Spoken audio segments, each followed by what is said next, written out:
76वें यौम आजादी के मौके पे परचम लहराएगी श्रीमती कनीज।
तस्वीर ले जा रहे हैं।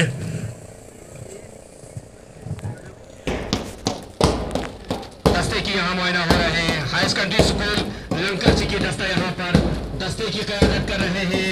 विलायत अली कर रही है। हाई सेकेंडरी स्कूल बरसों की दस्ते की यहाँ दस्ते की क़यादत कर रहे हैं हसीना बानो। मेन टाइम मुताहरी पब्लिक नंबर 1 प्लाटून आगे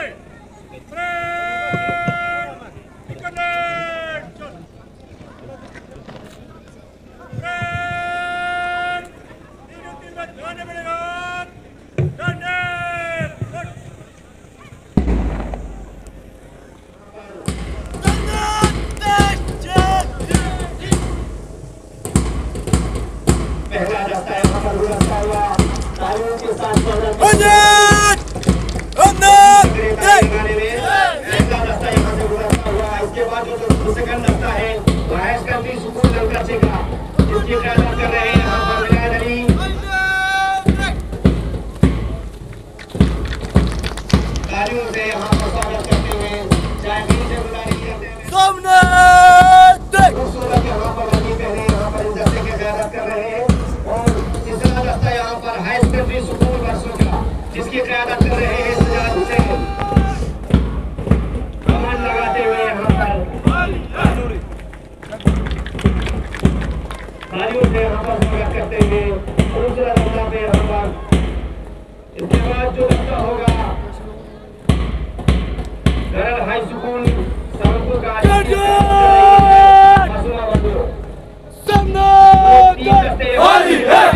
सेकेंडरी स्कूल सामपुर का दस्ता यहाँ से गुजर गए हैं। हाई सेकेंडरी स्कूल लंका का दस्ता भी यहाँ से गुजर गए हैं और हाई सेकेंडरी स्कूल मर्दों का भी दस्ता यहाँ से गुजर गए तस्वीरों से। अब जो दस्ता आ रही है वह है गरल हाई स्कूल सामपुर की दस्ता जिसकी क़यादत कर रहे हैं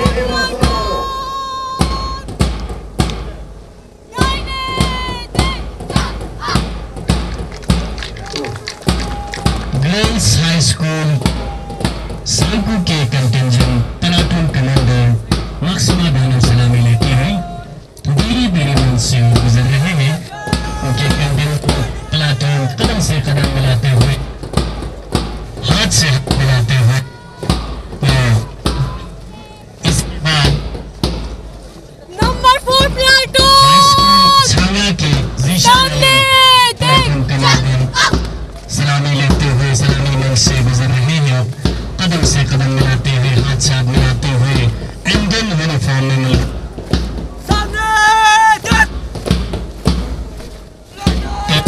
स्कूल तिसगांव हाई स्कूल के मोहम्मद अली प्लाटून कमांडर सलामी लेते धीरे धीरे मंच से गुजर रहे हैं। कदम से कदम मिलाते हुए जोश जज्बा दिख रहे हैं। इसके बाद हाई स्कूल टिकट के गर्ल्स यहाँ पे पार्टिसिपेट कर रहे हैं। स्कूल टिकट के उनके प्लाटून कमांडर हसीना बानो। इसके बाद मेन पब्लिक हाई स्कूल जबरदस्त अंदाज के साथ उनके हुसैन सलामी मंच से सलामी देते हुए गुजर रहे हैं। हमारे आज के मेहमान खुसूसी मिस कनीज फातिमा एस्टीम सांग को यहाँ पे इसके सांग को बहुत ही खूबसूरत अंदाज के साथ ये 76वीं याद आज़ादी यहाँ पे मनाया जा रहा है मिनी स्टेडियम सांको में।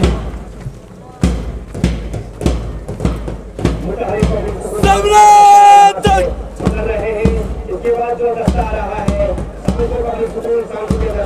इसके क़यादत कर रहे हैं Kurban Ali. High secondary school Sanko डंका से बरसों girls high school high secondary high school सोला high school Khargram high school ticket NPHS school Sanko की दस्ता यहाँ से गुजर गए हैं और एनपीएचएस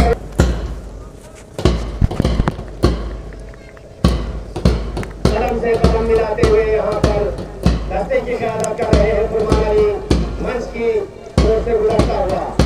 अब इसके बाद जो दस्ता आ रही है केजीबी खड़ग्राम का दस्ता जिसकी क़यादत कर रही है पहली बार यहाँ पर शिरकत कर रही है जो जुलूस के साथ कदम से मिलाते हुए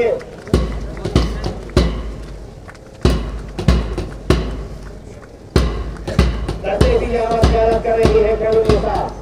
तो इस दस्ते के साथ यहाँ यहीं पे ही दस्ते का स्थान होते हैं तो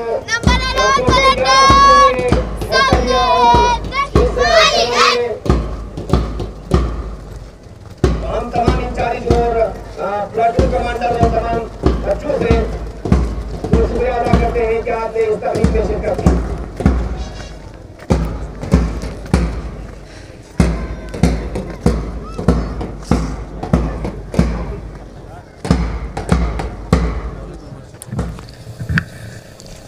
बिस्मिल्लाहिर्रहमानिर्रहीम। ऑनरेबल सब डिवीज़न के पब्लिक रिप्रेजेंटेटिव्स, मंच पर बैठे हुए मेरे सब डिवीज़न के ऑफिसर्स, दीगर मुअज़्ज़ज़ शख्सियात, सब डिवीज़न के अवाम और मेरे प्यारे बच्चों, अस्सलाम वालेकुम। सबसे पहले आज मैं योम आज़ादी के मौके पर आप सबको तहे दिल से मुबारकबाद पेश करती हूँ। 15 अगस्त 1947 को हमने आज़ादी हासिल की। हमारा मुल्क हिंदुस्तान अंग्रेज़ों की ग़ुलामी से आज़ाद हुआ था। ये आज़ादी हमें यूं ही नहीं मिली। इसको हासिल करने के लिए हमारे मुल्क के नामवर रहनुमाओं ने अजीम कुर्बानियाँ पेश की, जिन कुर्बानियों के बदौलत आज हमारा मुल्क एक आज़ाद खुद मुख्तार जमहूरी मुल्क है। 15 अगस्त को हम हर साल जश्न योम आज़ादी के तौर पर मुल्क भर में जोश व खरोश के साथ मनाया जाता है। कौमी परचम लहराया जाता है। आज का दिन शहीदों को याद करने का है, जिन्होंने अपने जान की कुर्बानी देकर हमारे मुल्क को आज़ाद करने में एक अहम रोल अदा किया। योम आज़ादी हम सिर्फ इसलिए नहीं मनाते कि हम आज़ाद हैं, बल्कि आज के दिन हम उन सब शहीदों को खराज अक़ीदत पेश करते हैं और उनकी अजीम कुर्बानियों को याद करते हैं। आज़ादी के जंग की शुरुआत सन 1857 के सिपाही मुतनी से शुरू हुई और 15 अगस्त 1947 को आज़ादी हासिल हुआ। ये तिरंगा जो आज हम सब की शान और मान है पूरे दुनिया भर में, हमने इसे 22 जुलाई 1947 को कौमी परचम करार दिया। इसमें जो केसरी रंग है वो हिम्मत और कुर्बानी का है, सब्ज़ रंग हरियाली का और तरक्की का है और सफ़ेद रंग अमन को रिप्रेजेंट करता है। आज़ादी तो हमने हासिल कर ली, मगर उसको बरकरार रखना हम सब की जिम्मेदारी है। आज़ादी के बाद भी हिंदुस्तान ने बहुत सारी लड़ाइयाँ लड़ी, चाहे वो भुखमरी से हो, बेरोज़गारी से हो, इलिटरेसी से हो, गरीबी से हो या पिछड़े सोच से। जिन सब में हमने फ़तेह हासिल की और हर लिहाज से आज हम एक आज़ाद मुल्क हैं। आज़ादी के बाद जिन्होंने हमारे मुल्क की कमान संभाली, उन्होंने एड़ी चोटी का जोर लगाया और हिंदुस्तान को एक आज़ाद मुल्क बनाए रखा। आज़ादी के बाद भी हमारे बहुत सारे शहीदों ने वतन की खातिर अपने जानों की कुर्बानियाँ दी, तब जाके आज हिंदुस्तान एक कामयाब मुकम्मल जमहूरी मुल्क बनकर दुनिया के नक्शे पर उभरा है। ठीक इसी तरह जैसे देश भर में तरक्की की लहर चल रही है, वैसे ही हमारे यूटी और सब डिवीज़न में भी चल रही है। हमारे सब डिवीज़न में बहुत सारे तरक्याती काम जारी हैं। सेंट्रल और यूटी एडमिनिस्ट्रेशन के बहुत सारे स्कीम्स और प्रोजेक्ट्स हमारे सब डिवीज़न में जारी हैं, जो कि हर लिहाज से हमारे सब डिवीज़न को एक कामयाब और तरक्की याफ्ता सब डिवीज़न बनने में मददगार साबित होगा। हमने सब डिवीज़न लेवल पर दफ्तरी कामों को जितना मुमकिन हो सके उतना सिटीज़न फ्रेंडली बनाने की कोशिश की है, और इसमें मैं आप सबका ताउन चाहती हूँ ताकि हम एडमिनिस्ट्रेशन को डोर स्टेप्स तक पहुँचा सके। एडमिनिस्ट्रेशन का मकसद लोगों को सर्विस प्रोवाइड करना है, रेड टेपिज्म को कम करना है, और कम करके सर्विस प्रोवाइड करना ही हमारे एडमिनिस्ट्रेशन का मकसद है। जैसे कि आप सब जानते हैं, गुज़श्ता कुछ सालों से हमारे सब डिवीज़न में फ्लड्स देखा जा रहा है। इस साल हमारे सब डिवीज़न में सैलाब की वजह से पिछले साल की निस्बत कम नुकसानात हुए। अलबत्ता कुछ गांव में नालों में पानी ज़्यादा आने की वजह से चंद मकामात पर नुकसानात हुए। हमारे महकमे और जितने भी लाइन डिपार्टमेंट्स हैं, सब ने अपना काम वक्त पर मुकम्मल कर जितने भी रिलीफ केसेस हैं सबको आला दफ्तर में पहुंचा दिया। इसके अलावा चंद एक मकामात पर जहां सैलाब की वजह से नाले भर गए थे, उन्हें फौरी तौर पर सरकारी मशीनें इस्तेमाल करके साफ़ किया गया, जैसे बरसो नाला, नक्पुछू, बटाखर, छांगरा खाउस वगैरह। इन सब चैलेंजेस से मुकाबला करने के लिए बहुत सारे महकमाजात ने सब डिवीज़न इंतज़ामिया को ताउन दिया। मैं आज इस मौके पर सारे डिपार्टमेंट जो सब डिवीज़न में काम कर रहे हैं सबको तहे दिल से शुक्रिया अदा करना चाहती हूँ।